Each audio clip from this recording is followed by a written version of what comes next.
Hey, in this tutorial we're looking at section 8.2 on the fundamental theorem of integral calculus. Now the title of this one certainly sounds impressive, and it is. It's a good section to do, I like it. We start to get to some applications of our anti-differentiation. Okay, so the first thing we're looking at is estimation of the area under a curve. Okay, so we've got two different ways of doing this. It's the left-hand endpoint rectangle rule or the right endpoint rectangle rule. Okay, so we'll have a look at the left one first. So basically, what we're doing is we're estimating the area under the curve between 0 and 3. So this area under here, okay, in both these cases. So you can see the left-hand endpoint 1, in this case, will give us an answer that's less than the actual area, where the right-hand one will give an answer that's more.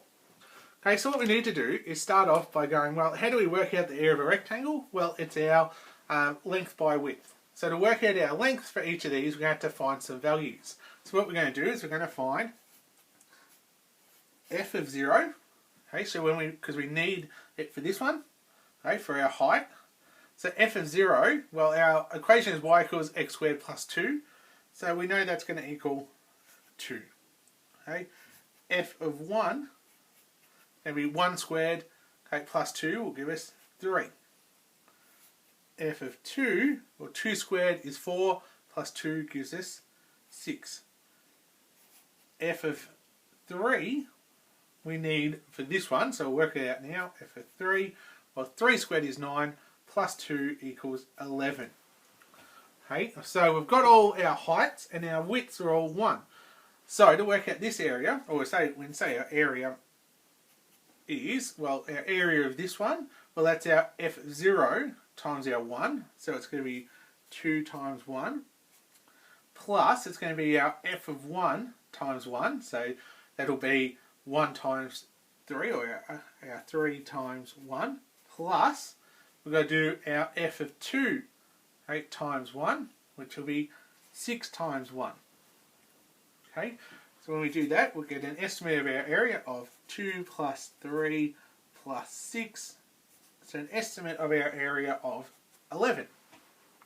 Okay, so when we have a look at our right-hand endpoint rule, okay, then this time our area is going to be, well, it's not going to be f of 0, it's actually going to be f of 1 times our 1, so it'll be our 3 times 1, plus our f of 2 times our 1, so it'll be 6 times 1, plus it'll be our f of 3 times 1, which will be our 11 times 1. Okay, so it'll be 3 plus 6 plus 11. So we're saying our estimate of our area is 20. Okay, now you could say square units for both of these if you like, but there's not too much point. Okay, so you'll see though that there's a fair discrepancy between these two estimates. Okay, and what we could do is we could actually make our rectangle, say, only a half a unit wide. Okay, so we'd have twice as many rectangles, and our answer is going to be closer, and more importantly, more accurate to our actual area under the curve. And you'd probably get the idea now that if we then halved them again, okay, our rectangles will get closer to our area if we halved again and again and again and made the width of our rectangles approach 0, then we're going to end up actually getting the area under our curve. Now we'll get to that, that's probably skipping ahead a little bit, but we'll get to that. Now I'll put it to you as well that there's actually a shape that we can use that's going to be more accurate than our rectangle ones. And I'll leave that up to you to think of what geometrical shape we could use. It used to be in the course, but now it's not required anymore. So just have a think about what shape could be better than a rectangle for these.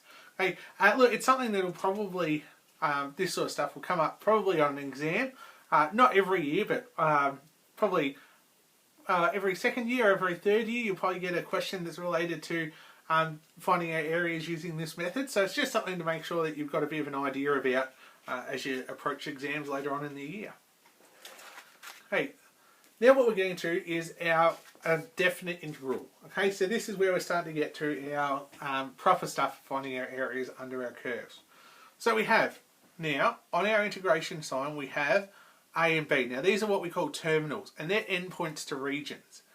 Okay, so we've got A and B of f of x dx Well, what we say, that's equal to f of x. So if we integrate f of x dx, we say that's equal to capital F of x. Okay, and we see how we use our square brackets and put b and a at the end this time. Okay, and that's simply equal to f of b minus f of a. So what we do for this full process is we actually find our antiderivative, okay, and then sub in these terminals. We always put b in first and then take a away because b is bigger than a. Okay, so these are terminals or endpoints to a region. So what we can say is we might have a graph like that. Okay, we've got A here, we've got B there, and really what we're doing is looking for this area. Okay, now the actual section on areas under graphs is actually the next section, but you can't really talk about this stuff without talking about areas under curves. You'll note that no constant of integration is needed, so that's our C value. As soon as we put on terminals, we don't need a C value when we integrate or anti-differentiate it. Okay, we don't need a C value as soon as you put on the terminals. And as I've said, this is used to find areas under curves. Okay, so now we've got some properties of these definite integrals. So if our terminals are the same, so a and a, then it's simply going to equal 0, okay, when we integrate it. We can also say that the integral of a to b of f of x dx is equal to negative b to a of f of x dx. So if you switch your terminals, you're just going to make it negative. If we integrate from a to b of k times f of x dx, we can just simply bring that k out the front. Okay, and we've done that before with our indefinite integrals. Similarly, we've also done our rule where we can say from a to b of f of x plus or minus g of x dx. Well, that's going to simply be the same as if we split them up. So if we've got multiple parts, we can split them up and integrate them separately, just like we've been doing in the past. This rule here is one that we're definitely going to get to in the next section a little bit more. That's saying that we've got the integral from a to b of f of x dx, then we can split that into a region from a to c of f of x dx plus c to b f of x dx, where a is less than c is less than b. So what we're saying is up here, we've got some c value that's in the middle, okay, of our a and b. So we could find the area here first, and then we could find the area of here afterwards and add them together. Okay, it's going to be an important one for the next section. Okay, so we'll flip over and have a look at a couple of worked examples. Okay, and look, there is a couple more worked examples on our rectangle rule in the book, but just have a look at those. I'm not going to worry about going through them now. So we want to evaluate the integral from 0 to pi on 2 of cos of x dx. So what we do is we simply say, well, we know our antiderivative of cos of x is sine of x. So we say it's sine of x. We put it on our square brackets and say it's pi on 2 to 0. Okay, and that's going to equal, we always sub in our top value first. So we say sine of pi on 2 minus sine of 0. Okay, our sine of pi on 2 is equal to 1. Sine of 0 is 0, so it's simply going to equal 1. Okay, if we have a look at our next one, we want to evaluate the integral from 0 to 2 of e to the negative x plus 2 dx. Okay, so when we do that one, okay, again we need to do our square brackets. Well, e to the negative x becomes negative e to the negative x plus 2 becomes 2x, and that's from 2 to 0, or 0 to 2. Okay, sub in our 2 first, so we've got negative e to the negative 2 plus 2 times 2. Really good habit to get into is using big brackets here, minus negative e to the negative 0 plus 2 times 0, okay, in brackets. Okay, the reason why we do that is because of our double negative. Okay, so here, for example, we would go double negative makes it a positive, and that sort of thing. So sometimes you just need to be careful of that. So that means up here we're going to have negative e to the negative 2 plus 4. Okay, and then we've got 2 times 0 is going to be our 0. E to the 0 is 1, so it's going to be negative 1 and negative 1, so that's going to give us plus 1. So we're going to say we can write this as minus 1 on e squared plus 5. Okay, and we're done for that worked example. So we'll flick over and start having a look at worked example 3.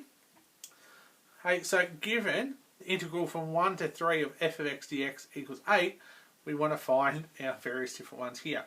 So we're saying we want to find the integral from 1 to 3 of 2 times f of x dx. We need to remember that we can simply bring our 2 out the front like that, and we know that our 1 to 3 of f of x dx equals 8, so we're simply going to be 2 times 8 equals 16. Okay, that's all we need to do for that one. Okay, for the next one, what we want to do is we want to split it up into 2 separate integrals. So we can say 1 to 3 of f of x dx plus 1 to 3 of 1 dx. Okay, well when we integrate this, we know this whole part equals 8, plus we know we've got integral of 1 is going to be x from 3 to 1. We're going to have 8 plus, well, we've got 3, take 1, whoops, sorry, take 1. Okay, so we're going to have 8 plus 2, which is just going to equal 10. Okay, for this one, we're saying that we're integrating from 3 to 1 instead of 1 to 3. So that's simply the negative of this one. So that one is straight up negative 8. We're not too much work there at all. Okay, this one, it's going to be similar like this. We need to split it up and say, well, we're going from 1 to 3 of f of x dx minus from 1 to 3 of x dx. Well, again, we know this part all equals 8. Okay, take away, well, we're x squared on 2 now when we integrate this from 1 to 3. So 8 take away, well, we're 3 squared on 2 minus 1 squared on 2. So 8 take 9 on 2, take 1 on 2.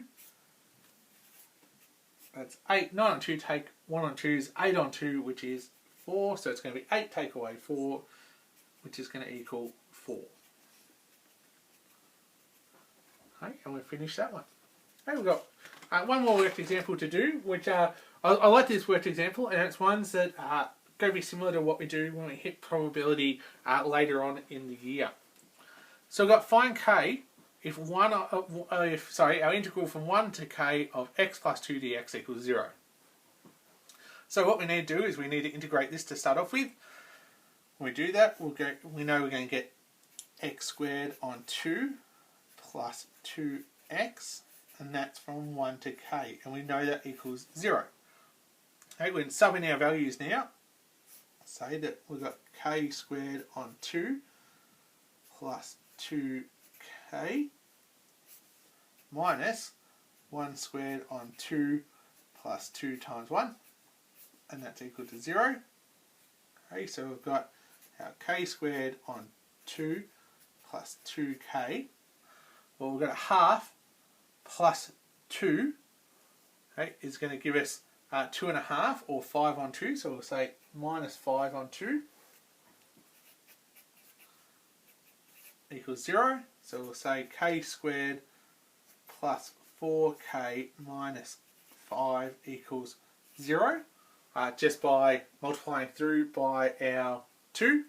Okay, and we can factorise that and say that we've got then k plus 5 and k minus 1 equals 0. Therefore, k equals minus 5 or k equals 1. Okay, we've got our two answers. Okay, so they then go on to talk a little bit more about the fundamental theorem of integral calculus. That's basically what we were talking about before with our rectangles, with our estimation of the area and making them become smaller and smaller and smaller in width, okay, until we end up basically getting to the fact that our integrals give us their area under our curve. So by all means have a bit of a read of that. I'm not going to go through too much of the theory on that because we've seen it before. Okay, and we've covered everything that we need to cover in this so far. Okay, so make sure you have a really good crack at these questions. It's probably an area, all of Chapter 8 is probably an area in this textbook that they probably rush through a little bit, so make sure you don't skimp on the questions in this section and do as many of them as you can.